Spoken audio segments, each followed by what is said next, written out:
আসসালামু আলাইকুম রহমতুল্লাহ। প্রিয় সপ্তম শ্রেণীর শিক্ষার্থী বন্ধুরা, গত ভিডিও ক্লাস পর্যন্ত আমরা মূলত তোমাদের জন্য আলোচনা করে শেষ করেছিলাম তোমাদের গণিত পাঠ্য বইয়ের এই পর্যন্ত আমরা আলোচনা করে শেষ করেছিলাম। সো আজকের ভিডিও থেকে আমরা এর পরের অংশ যেটা রয়েছে বর্গমূল এবং বর্গসংখ্যা এবং বর্গমূল সম্বন্ধে উল্লেখ্য বিষয়, এটা নিয়ে আমরা আলোচনা করার চেষ্টা করবো। সো বন্ধুরা, চলো বেশি কথা না বাড়িয়ে আমরা আমাদের ভিডিওর মূল আলোচনা শুরু করে দিই। তবে ভিডিওটি শুরু করার আগে তোমাদের কাছে একটা ছোট্ট রিকোয়েস্ট থাকবে, যদি আমাদের চ্যানেলের কোনো ভিডিও তোমার কাছে কোনো রকমের হেল্পফুল মনে হয় তাহলে অবশ্যই আমাদের চ্যানেলটিকে সাবস্ক্রাইব করে দিবে। সো চলো এবার আমরা একটু সামনে আগাই।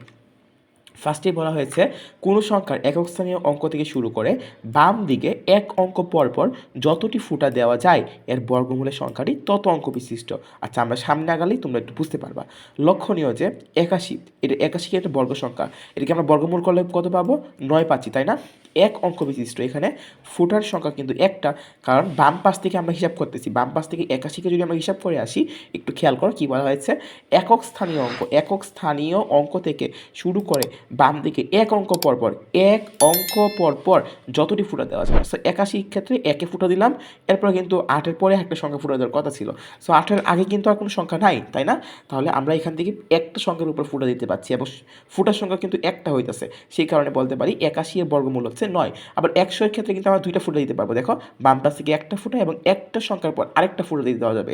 তাহলে দুইটা ফুটা যদি দিতে পারছি, তার মানে এখানে ফুটার সংখ্যা দুইটা, এর মানে হচ্ছে এর বর্গমূল হচ্ছে দুই অঙ্ক বিশিষ্ট বা 10 হবে এটার উত্তর। তারপর দেখো 47,089 যেটা রয়েছে, এই ক্ষেত্রে একটু খেয়াল করো, এখানে আমরা 5টা সংখ্যা পাচ্ছি। তো আমরা এখানে ডট কয়টা বলবো, ফুটা কয়টা বলবো? দেখো যে একটা ফুটা, দুইটা ফুটা, একটা ফুটা, দুইটা ফুটা এবং এখানে হচ্ছে 3টা ফুটা। সো 3টা ফুটা রয়েছে না, তার মানে এর বর্গমূলটা হবে 3 অঙ্ক বিশিষ্ট। ঠিক আছে? সো আশা করি এটা তোমরা বুঝতে পেরেছো। এরপর এখানে একটা কাজ রয়েছে, কাজটা একটু আমরা দেখি। উত্তরটা আমি যেটা করেছি তোমাদের জন্য পাঁচটি গায়ের ছবি নিয়ে নিচ্ছি।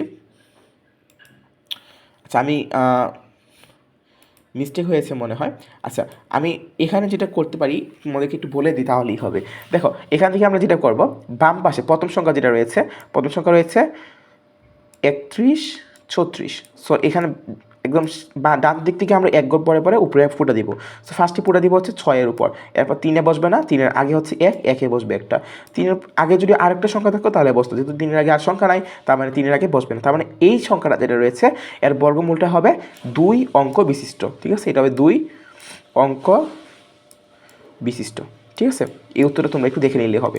আসলে যে এটা ছবিটা নিয়েছে, আসলে সে হয়তো ভুলে এই কাজটা ছবিটা নিতে ভুল মনে নেই হয়তো বা। সো এরপরে যেটা রয়েছে 1 2 3 4, আমি একটু সংখ্যাটা লিখি। 1 2 3 4 3 2 1। সো এখানে ফুটা কয়টা বলতেছে? একটা ফুটা, দুইটা ফুটা, তিনটা ফুটা, চারটা ফুটা। তার মানে এই যে সংখ্যাটা রয়েছে এই সংখ্যাটার বর্গমূল হবে আমাদের 4 অঙ্ক বিশিষ্ট। ঠিক আছে? এরপর রয়েছে 52,900। সো এটা তোমাদের উপর ছেড়ে দিলাম, দেখি তোমরা করতে পারো কিনা। ঠিক আছে? কত অঙ্ক বিশিষ্ট এটা শুধু বের করবা। সো আশা করি তোমরা বুঝতে পেরেছো। এরপর রয়েছে বর্গ ও বর্গমূল সংশ্লিষ্ট সমস্যা। উদাহরণটা দেখো কী বলা হয়েছে। উদাহরণটি বলা হয়েছে 86 এবং 55, মানে 28,650 থেকে কোন ক্ষুদ্রতম সংখ্যা বিয়োগ করলে বিয়োগফল একটি পূর্ণবর্গ সংখ্যা হবে। সো এই যে এই সংখ্যাটা আছে, দেখতে হবে এটাকে আমরা বর্গমূল করব এবং দেখবো শেষে ভাগশেষ করে থাকতেছে। সো দেখো এখানে আমরা বর্গমূলের নিয়মটা যেটা আমরা আগে ক্লাস শিখেছিলাম, ভাগ প্রক্রিয়ার মাধ্যমে, এই প্রক্রিয়ার মাধ্যমে আমরা বর্গমূলটা বের করে ফেললাম। সো দেখতে পাচ্ছি এখানে আসলে বর্গমূল হচ্ছে না, কারণ এখানে 6 অবশিষ্ট থাকতেছে, তাই না? সো এই পদ্ধতিটা আশা করি আলোচনা করার প্রয়োজন নেই, কারণ আমরা আগে ক্লাসগুলোতে এগুলো অনেক বেশি আলোচনা করেছি। তার মানে এখানে 8,655 বর্গমূল ভাগের সাহায্যে নির্ণয় করতে গিয়ে 6 আমরা অবশিষ্ট পেয়েছি। সুতরাং আমরা বলতে পারি প্রদত্ত সংখ্যা থেকে 6 বাদ দিলে প্রাপ্ত সংখ্যাটি পূর্ণবর্গ সংখ্যা হবে। ঠিক আছে? নির্ণয় ক্ষুদ্রতম সংখ্যাটা হবে আমাদের 6। ঠিক আছে? সো এটা আশা করি তোমরা বুঝতে পেরেছো। এবার দেখো কী বলা হয়েছে। উদাহরণ 5টায় বলা হয়েছে 6,51,201 এর সাথে কোন ক্ষুদ্রতম সংখ্যা যোগ করলে যোগফলে একটি পূর্ণবর্গ সংখ্যা হবে। ফার্স্টে দেখবো আমরা এটা আসলে পূর্ণবর্গ সংখ্যা হয় কিনা। সো এখানে কিন্তু পূর্ণবর্গ সংখ্যা হচ্ছে না। পূর্ণবর্গ সংখ্যা কেন হচ্ছে না? কারণ এখানে 1565 যেটা রয়েছে এটা আমাদের ভাগশেষ থাকতেছে।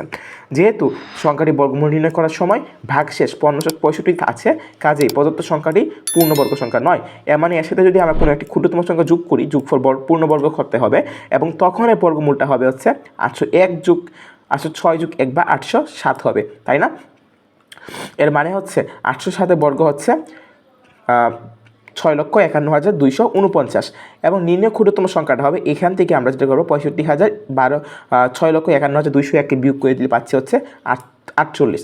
সো এখান থেকে আমরা 48 যোগ করি এই সংখ্যার সাথে, তাহলে আমরা একটা পূর্ণবর্গ সংখ্যা পেয়ে যাব, তাই না? সো এই বিষয়টা তোমরা আশা করি বুঝতে পেরেছি। এখানে যেটা 806 যোগ 1 করলো, এটা করার কারণ হচ্ছে যেহেতু আমরা এখানে যোগ করব, অর্থাৎ যোগ করার ক্ষেত্রে আমরা যে পরবর্তী সংখ্যাটা পাবো সেটা কিন্তু 806 আর বর্গমূল থাকবে না, ঠিক আছে, ধরা বাঁধা নিয়ম। সো আমরা যদি 807-এর বর্গমূল বার করি, তাহলে এই যে এই সংখ্যাটা রয়েছে এই সংখ্যা থেকে বড় একটা সংখ্যা আসবে, তাই না?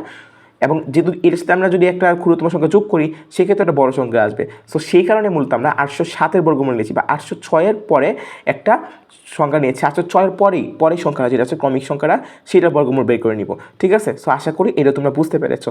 সো আজকের মতো ভিডিও আমরা এখানে শেষ করবো। দেখা হবে নেক্সট ভিডিওতে অনুশীলনী 1.1-এর ভিডিও নিয়ে। সো ততক্ষণ সে ভালো থাকবা, সুস্থ থাকবা। আল্লাহ হাফেজ।